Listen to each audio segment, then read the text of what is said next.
Welcome, everyone, to Congregation Va-Dor, Touch of Torah. Tonight is March 22nd, 2022, and we have with us Rabbi Barry Silver, our spiritual leader, and we have Andrew Susman, our guest tonight, who is an educator and Cantorial Spiritual Leader, and brings to our Touch of Torah a touch of music. So with that, we're going to be talking about Leviticus SHEMINI and possibly also the Haftarah. And take it away, gentlemen. Let me open up with a song, and then Rabbi will riff on that. It's a little, set the tone. I almost want you to close your eyes and just be in the moment. All around, everywhere. All around, everywhere. All around, everywhere. All around, everywhere. Holy, holiness.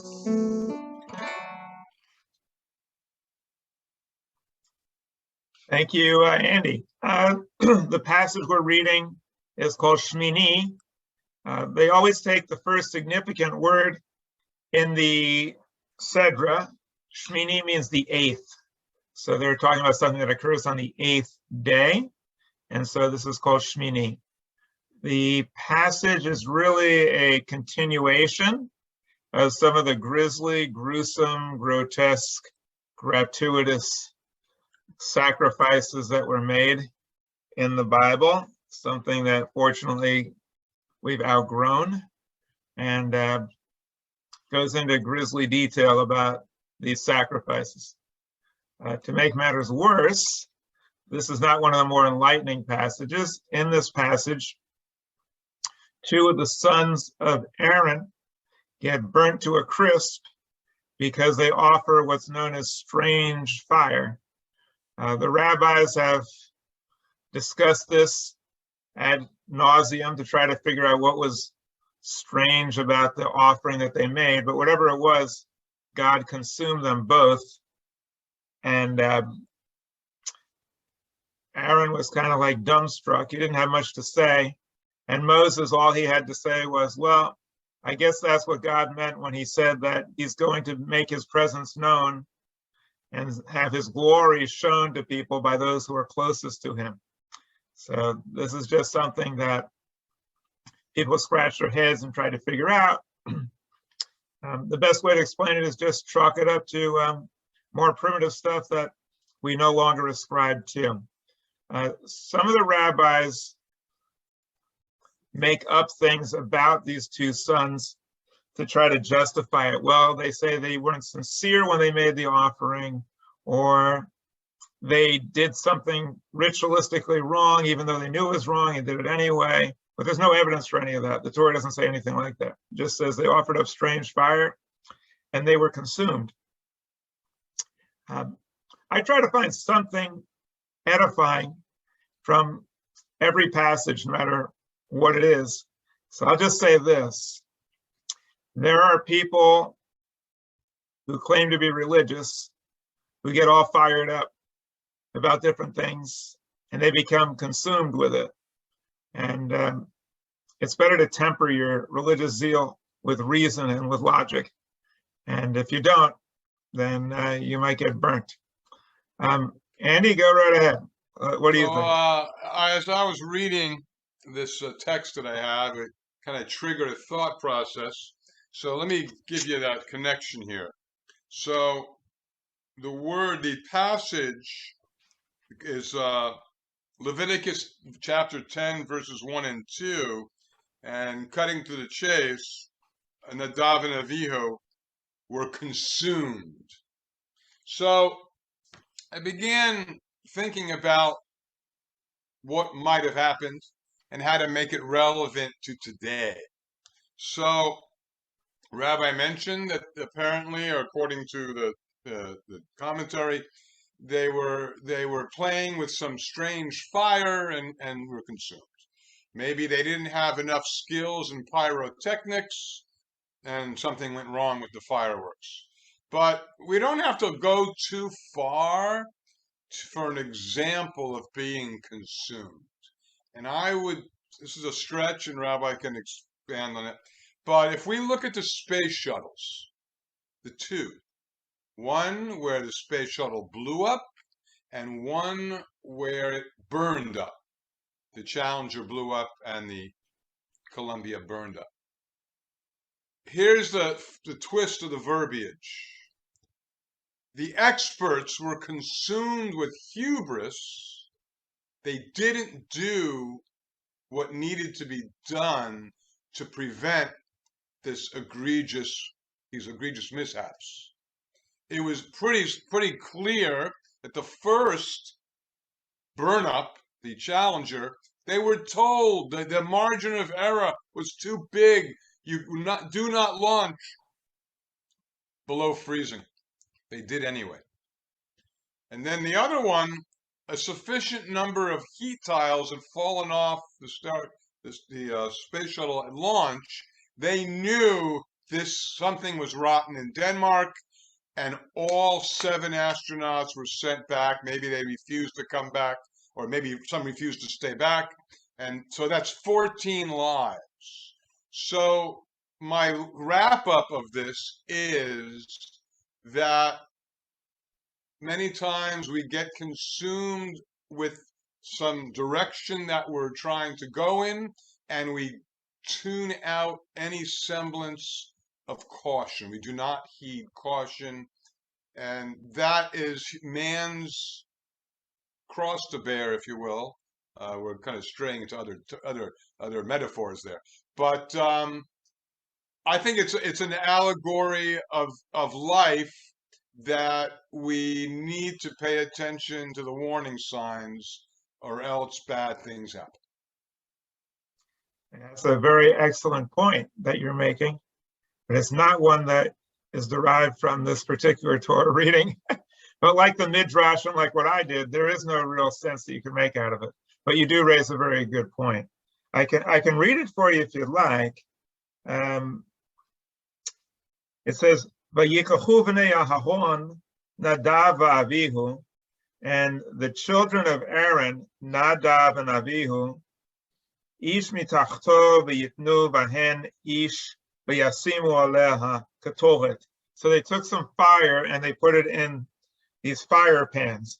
Vayakrivu livnei Adonai, and they approached God. Esh zara asher lo tziva otam. They offered strange fire. Esh zara is strange fire. Asher lo tziva. Tziva is related to the word mitzvah. It means it wasn't commanded. Asher lo tziva otam. So this strange fire wasn't commanded of them. And then it says, "V'tetzeh esh milivnei Adonai," and fire came out from before God. V'tochal otam. Ochel is to eat. Tochal, and they were consumed or eaten. Vayamutu lifnei Adonai, and naturally they died before God. So there's really not much rhyme or reason to this. It says that the fire wasn't commanded. The Torah doesn't explain, did they realize that this wasn't commanded, or what is strange fire? I mean, like, fire is fire. What happened? Did they do something intentionally wrong? Did they not have any idea what was wrong? It doesn't really say, and it's quite inexplicable.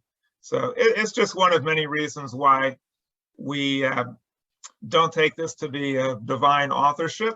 And we find some passages that are redeeming and other ones are kind of silly or cruel. This goes in the latter category. I'm willing to chalk it up simply to something that we've outgrown and move on to discuss bigger and better things. Well, Andy, go ahead. I want to stay with it for a little bit. Hang on there for another. Give me a few minutes. A couple of songs. One of the explanations in the text I was reading was that they wanted to be closer to God.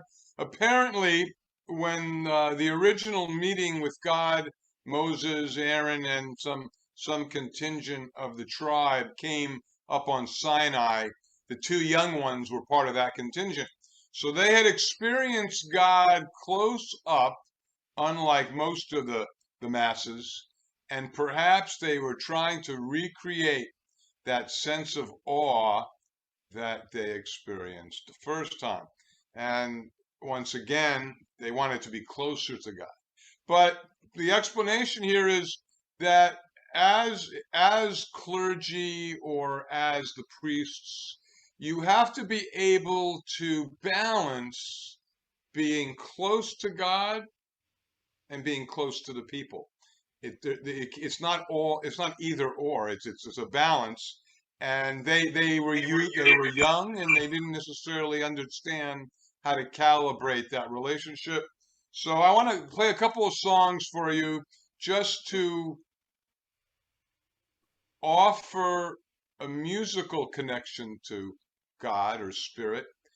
And, many times we're caught up in our day-to-day, and part of coming to shul and engaging in tefillah is that opportunity to commune with God, at least for a moment. So getting back to that, an opening song, and we'll do one or two after that as well. All around, everywhere, all around, everywhere, all around, everywhere, all around, everywhere. Holy, holiness in the highest sky, in the deepest sea, in the highest sky, in the deepest sea, in the highest sky, in the deepest sea, in the highest sky, in the deepest sea. Holy, holiness. Inside you, inside me, inside you, inside me. So with you, as with me, inside you, inside me, holy, holy.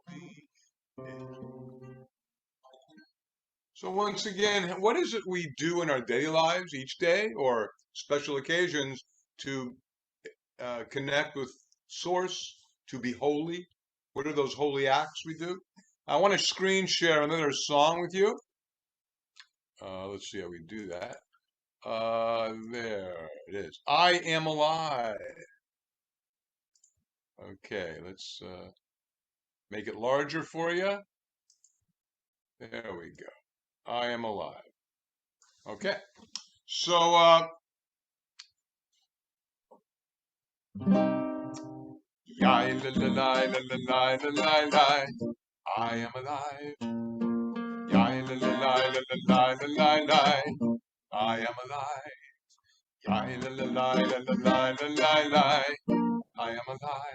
I am alive. So once again, we can take a little interpretation of the Torah portion. And what was the strange fire? Were Nadav and Avihu snorting some coke and overdid it? They were were they doing some LSD? Some kind of hallucinogenics or psychedelics or God knows what? But they were the interpretation, they were trying to get higher and higher and connect with God maximally. They just didn't realize that you got to limit. You can't just go all out. You got to calibrate it. So through words, through a melody, we can connect and keep our feet on the ground safe and yet still channel spirit. So here we go. Yai la la la la la la la la, I am alive. Yai la la la la la la la la, I am alive. Yai la la la la la la la la. I am alive, I am alive. And who is this aliveness I am? And who is this aliveness I am? And who is this aliveness I am? Is it not the Holy Blessed One? And in a very neat, compact nutshell, just acknowledging our own humanity and the miracle that we are in the web of creation is an extreme manifestation of holiness and communion with God. And I turn this back to Rabbi Barry. Well, I thank Cantor Andy for sharing with us a spiritual message through song.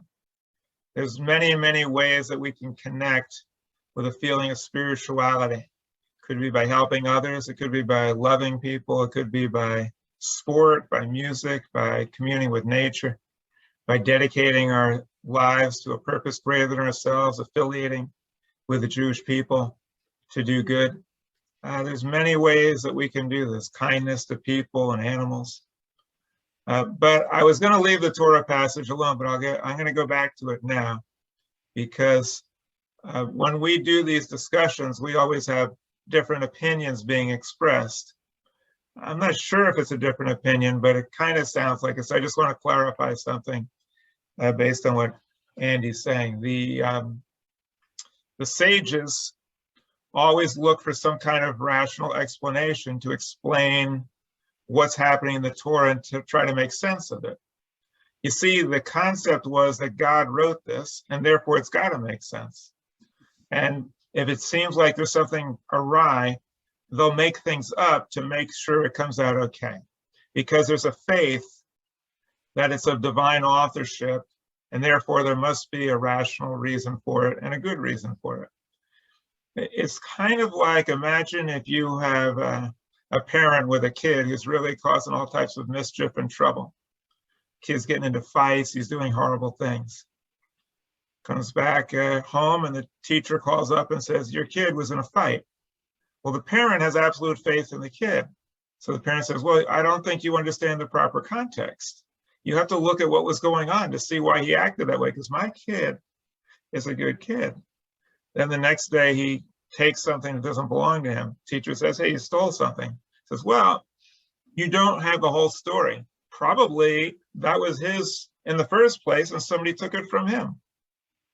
After about 10 or 20 or 30 times, you might suspect that the parent has faith that's not warranted. And not only that, you're enabling the kid. And it's just going to keep going and going and going. I see the Torah the same way. There's things in it that just aren't right. And it's over and over again. The traditionalists or the Orthodox or whoever, they're going to say, well, it's the divine authorship. There's some reason for it. You know, they tried to get too close to God, or they weren't paying attention to the people, or look at the context. I didn't read you the context of it, but Aaron's sacrificing animals, dashing blood on the altar. They're ripping out the kidneys. They're setting them on fire. They're dipping the finger in the blood of this, and this is being sprinkled around. This is barbaric, chaotic, crazy stuff. And then in the context of it, these two are just wiped out. We have to grapple with the fact that this is not of divine authorship. And I think if we move away from that and try to explain this all away like it makes sense, we tend to lose sight of what's going on. What we offer at Va-Dor is a continuation of the evolution of Judaism. We acknowledge that it started out with some really amazing insights, coupled with some very primitive notions, and gradually we've been purging these primitive notions and refining it so that it gets better and better all the time.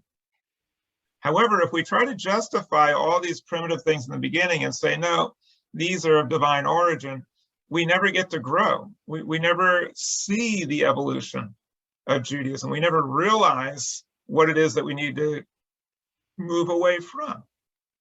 And then we never get to evolve to where we could be. So I like to just point out, this is pretty crazy stuff.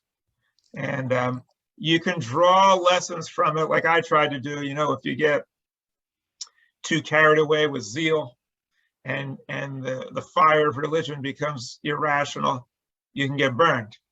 And maybe that's a lesson that you could extract, but that's not from the Torah reading. The Torah reading isn't saying that. The Torah reading is just saying God just took the two lives, and all they tried to do is get closer to God. They just tried to get close to God, and he zapped them. And it's not the first time, and it's not the only time. It's one of many, many, many such examples.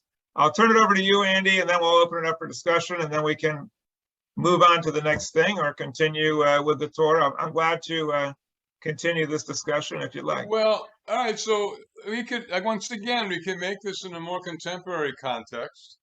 I'm going to share something or say something that's a little unnerving.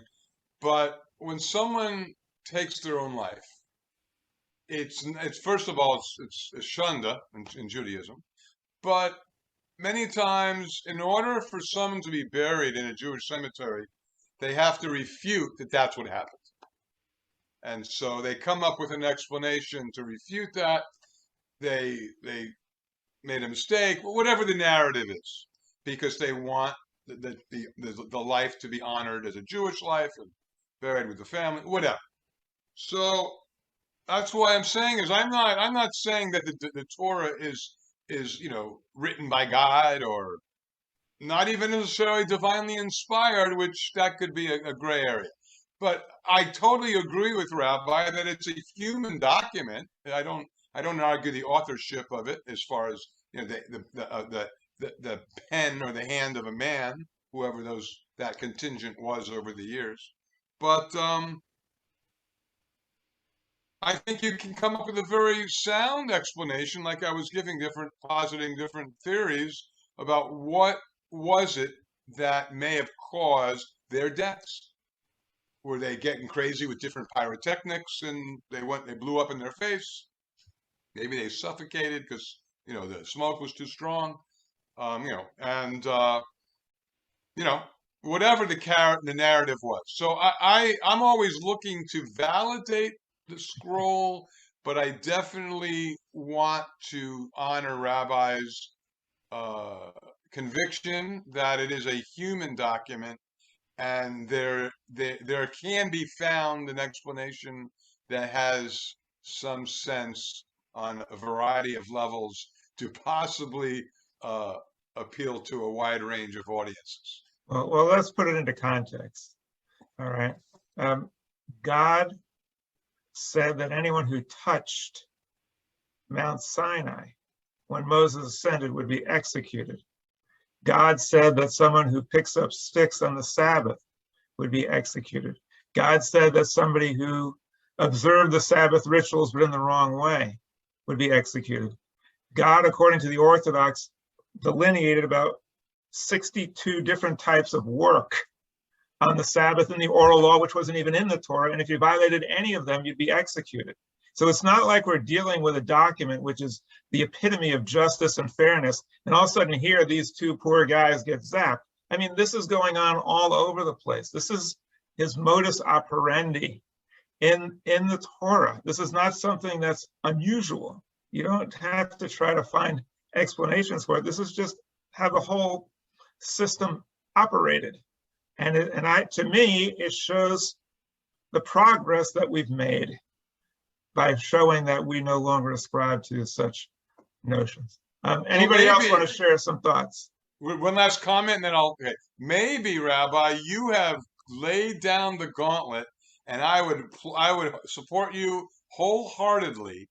I suggest that the Torah needs to be rewritten in the context of the 21st century. Now, having said that, there actually is a woman's Torah.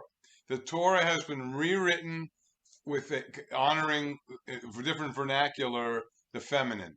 Now, I don't have a copy of that. Well, let me just share something about that. Okay, I don't want to be misunderstood. I have no interest in rewriting the Torah. I have none. I think the Torah is precious. I think it's sacred. I think it's holy. It should be cherished because precisely it shows us where we came from and it traces our development. And even though it was written thousands of years ago, it has incredible moral insights. Just like if I have a picture that my son created when he was 3 years old, and there's things in it that aren't quite right, the dimensions aren't right, or some things aren't correct, I'm not going to go back and touch up his picture to make it look better. I'm not going to take an assignment that he did in second grade and try to correct the grammar or make it sound good. I want it preserved. I want to know his development and where he was. And I take pride if he created something at 3 years old, whatever it was, that our people produced this document at that time, blows away other things at that time, and it's still a moral standard that we have for today. There's still insights in it that are amazing. So I'm not one to rewrite history. I don't want to take Plato and Aristotle and rewrite it to show things that we know today. I want to preserve the antiquity, the beauty, the traditions, the legends. I want to preserve all of it. But I want to put it into context and trace, this is where we were, this is where we are now. Anybody else want to share any thoughts about that? Go ahead, Sharon. I would like we talked over the past couple of weeks, when there is a parsha that doesn't have these meat, so to speak, that we want to really share, that we go to the Haftorah, or we go to the book of Proverbs, or we go to wherever. And I would like to talk about the Haftorah right now rather than other things, because we really didn't get too much from this Torah portion. And I hope that maybe perhaps on Friday night, that instead of talking about Shemini, that you will address the Haftorah instead, and use that and get more of a message, a clearer message about, and you talked last week about the Tanakh and all the pieces. And so why not? Yeah, that's a very good suggestion. By the way, there is a lot of meat in this passage, because after they slaughter the animals, then they serve the meat to the people and to the priests. So I'm there's not plenty talking of about meat. that kind of meat. I'm talking about stuff you can grab one too and have insight. And that's what I want. I want insight. And that's why we have these Torah studies each week. And if it's not a great Torah parsha, just just lightly go over it, glaze over it, and move on to the Haftorah or another portion of the Proverbs or any of the other books. And I'd love to delve into those in the next few minutes if we can. Go ahead, Andy. So having said that, Sharon, I'm glad you brought that up. So before we move on to some other topic, quote unquote, if in fact Nadav and Avihu were trying to get closer to God, and I gave you a couple of songs to sort of set that tone of communion, I would like to hear from different people, could be a 30-second comment, longer. What do you do to connect with God? Do you do yoga in the morning? Do you go down to the seashore and collect seashells by the seaside? So forth.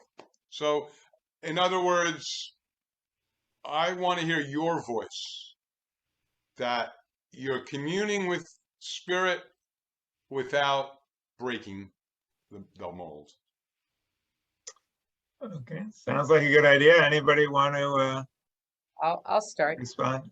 I take Tai Chi each week, and it's a very meditative and spiritual hour that you can really clear your mind and your soul and your head of the clutter that sits on our shoulders day after day, especially with Ukraine. You turn on the TV and you're seeing nothing but really, really depressing.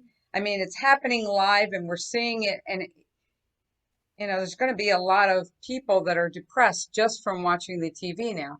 So that hour is a time where you can just look into yourself and meditate. I know yoga probably does something similar, but we're just paying attention to moving, just moving your hands, moving your head, watching your body move. And to me, that's a way that I can commune with a spirit greater than myself. I also do that when I take a walk every day, and I just listen to the birds and look at the trees and the flowers and just the beauty of nature, and the time that I take to walk in the morning and my Tai Chi, those two things are bring me closer, I feel, to a spiritual being of sorts. Real quick, Sharon, everybody that's here, I want you to take your left hand, look at your left hand and say, God is here. God is here. And your right hand, God is there. God is God is truly everywhere. Take both hands, left, right, up, down, in, out, all around. Take your left hand again, here, there, everywhere. That's where God may be found. So there's a little Tai Chi for you. Anybody else want to share? You can unmute yourself, guys.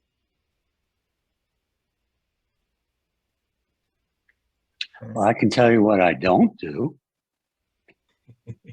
And that is when it comes to things like murder and burning and killing, I just don't pay attention to it.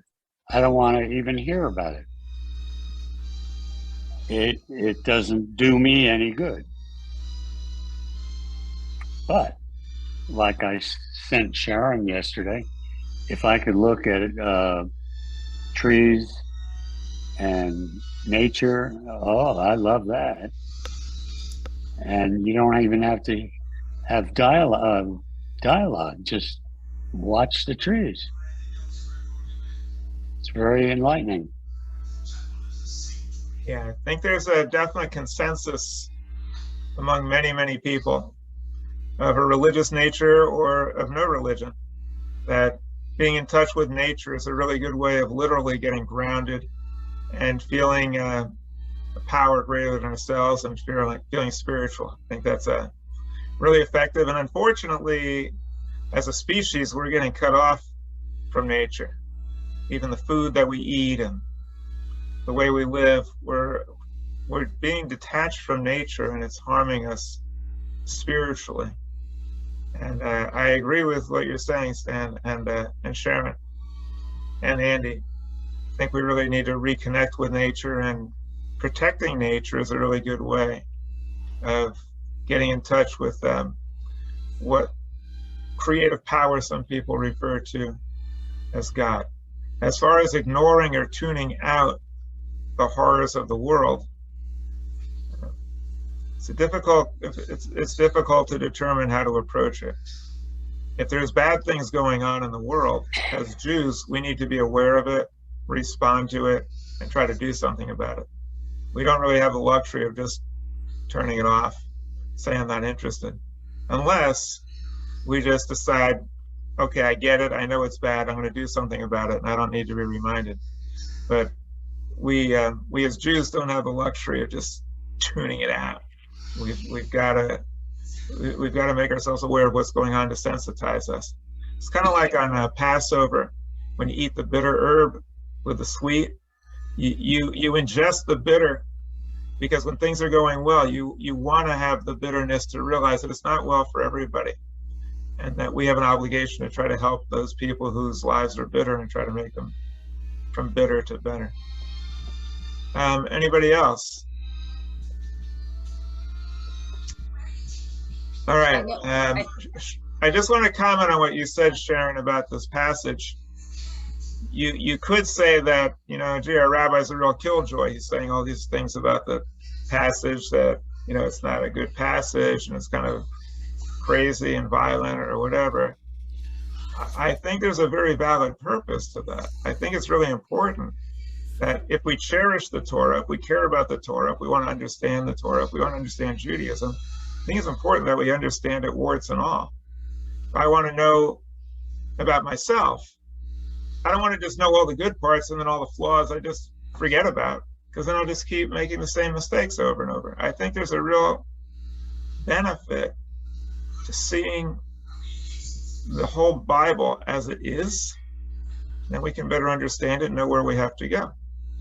And also, if we understand some of its flaws, then when other people are telling us that it's all God's word and it's all divine, we might have reason to challenge that view and not accept it at face value, because if you do, then there's many of our co-religionists, fellow Jews, who do believe this is all divinely inspired or written by God, and they're following after precepts and principles and practices that are not helpful to us. And we have an obligation to know, just like we can't tune out what's going on in the world, we can't tune out what's wrong in our religion and not do anything about it. We have an obligation to try to make it better. Anybody else? Well, I do want to share something with everybody. I have a friend named Ira Weisberg. He teaches dance. He actually taught some dance classes with us at Va-Dor, and some of us participated in his dance class. He does this every Monday night at Kings Point. They got a beautiful auditorium in a big, big room in the clubhouse at Kings Point. And he's involved in raising money for Ukraine. There's a group called Dancing for Ukraine, and he participated with them. And he did an event a couple of weeks ago. So I called him up and I said, how would you like to collaborate? I know a lot of people that want to do a concert for Ukraine, but we don't have a place to do it. So the end of the story is we're doing it over at his place.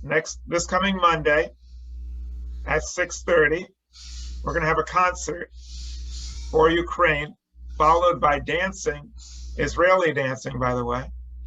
At 7:30, the concert will go a little shy of an hour. And there's going to be some really great music. I've already been getting responses back from people. It's going to be very inspiring, uplifting, and there's going to be places that you could donate if you like to help out, and you can meet other people who are interested. And if you want, at 7:30, you can do some Israeli dancing with an instructor who's really fun. He's also going to do a Ukrainian dance as well. So I encourage everybody, if you can, to join with us. We'll be sending out a flyer and notice, but it's this Monday, 6:30, Kings Point. In addition, we have an outdoor service at the park this month. We got some Passover stuff going on. We got a Friday night service on the 29th of April over at Mariposa. And got a lot of good stuff coming up. Anything you want to share about the Haftorah? I'm going to take you up on your suggestion. And I'm going to talk about the Haftorah on Friday night. I'm going to take a look at it, and I'm going to share something about the Haftorah. Friday night, I'll probably even read from it, I believe. I've been reading a lot about the oral law, and I encourage you to look into it also. The Orthodox build their understanding of Judaism based on the Torah and the Talmud, which is the embodiment of the oral law. And it's really quite fascinating. You can get videos on it and listen how they believe that the oral law was transmitted to Moses at the same time as the written law, and then codified about 1,300 years later. It was initiated by a rabbi named Akiva. Akiva is considered one of the greatest sages by the Orthodox, and he had this phrase, Gam ze l'tova. This too is for the good. And because he had absolute faith that everything in the universe happens because God wills it, whatever happened, he said was for the good. Even when he walked by the temple, which lay in ruins, with other rabbis who were lamenting it, he laughed. And the rabbi said, why are you laughing? He says, this too is for the good. The reason I point that out, because throughout history, there have been false messiahs. And people who believe on blind faith have followed after these messiahs to their ruin. And the worst example of that in all of Jewish history, the very worst example, was the Bar Kokhba revolt. So Rabbi Akiva, the darling of the Orthodox, the founder of really the beginning of the process of the oral law, he told the people that Bar Kokhba was the Messiah, and he backed him as the Messiah. The Jews were fighting against Rome, and many Jews said, don't do it. That's suicide. Rome is much more powerful than we are. We're going to be destroyed. Bar Kokhba said he was the Messiah, and Akiva claimed he was the Messiah also. The Jews were successful for a couple of years, printed their own coins, had Jewish independence, but the Romans gathered their forces and then came after them in about 135 CE. When the Roman forces focused their attention on the Bar Kokhba revolt, Judaism, as we know it, lay in ruins. It was a massacre. It was like a Holocaust. And the Jews were exiled for 2,000 years. And they put salt in the field so nothing can grow. It was the worst disaster. Well, it's hard to say the worst, but the Babylonian destruction of the temple and captivity was pretty bad. The Roman destruction of the temple was pretty bad. But this was right up there. If the Jews hadn't done that, if they hadn't rallied behind Bar Kokhba and hailed him as the Messiah and fought against Rome, they probably would have stayed in Israel. The Jews never would have been exiled. The 2,000-year exile wouldn't have happened. The Jews would have had their own homeland. But because of blind faith in a false Messiah, it was a disaster. How did the Jewish people respond to that? Did they say, oh my gosh, we made a big mistake, we shouldn't have blind faith? No, no, no. They elevated Akiva to the greatest stature, one of the greatest rabbis. And his motto, Gam Ze L'Tovah, this too is for the good. They said, well, you know, the Bar Kokhba revolt, that wasn't so bad either.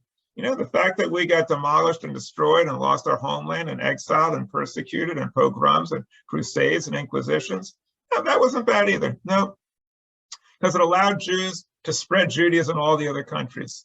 My friends, this is madness. This blind faith that everything that happens is for the good is madness. It led some people to say, well, the Holocaust was for the good too. Look, it led to Israel. That's why I say, my friends, rational Judaism is very, very important. And we must challenge those within our own ranks who practice irrational Judaism, because it leads to a lot of destruction. So anyway, I'm glad to be with fellow rational thinkers. I'm glad that we have a great Jewish leader in Ukraine who believes in Jewish ideals of freedom and justice. I'm glad to see Jewish people around the world rallying behind Zelensky, as well as people of all different faiths. And I'll just say this before we depart. When you see the carnage in Ukraine, it's horrific. And you realize that this is the result of blind faith. But we also should never lose sight of the tremendous outpouring of love and support and kindness that is being shown throughout the world for the refugees, for the people of Ukraine. Just all over the world, people are coming out. And if you compare the number of brainwashed people who are doing what they think is good, but is really pretty evil, compared to the vast number of people who are doing good, the good people outnumber them by at least 100 or 1,000 to 1. And when we watch the news, we shouldn't lose sight of that fact. And I'll just conclude with this. Harris, love your t-shirt, love that Jewish star. Keep at it. Let's all be proud that we're Jewish, and let's continue to spread Jewish ideals and values throughout the world, because the world needs us very badly to be Jewish. So thank all of you for joining with us in this discussion. Let's keep being strong in our Judaism and share our ideals with others. Andy, you want to close us out with a song? Let's close with a song. It's like the theme song for, Touch of Torah. All right. Shlosha devarim Al Shlosha Devarim, Al Shlosha Devarim, Haolam Omed. The whole world stands on three things. The whole world stands on three things. Al Shlosha Devarim, Haolam Omed. On Torah and on prayer and on deeds of loving kindness. Al HaTorah ve'al ha'avodah ve'al gemilut chasadim. Toda rabba. Thank you, everybody, for joining us. Thank you, Sharon, for making this possible. Love your background, beautiful sunset. That's another thing that makes us feel closer to a spiritual connection. Great to be with y'all. See you next time.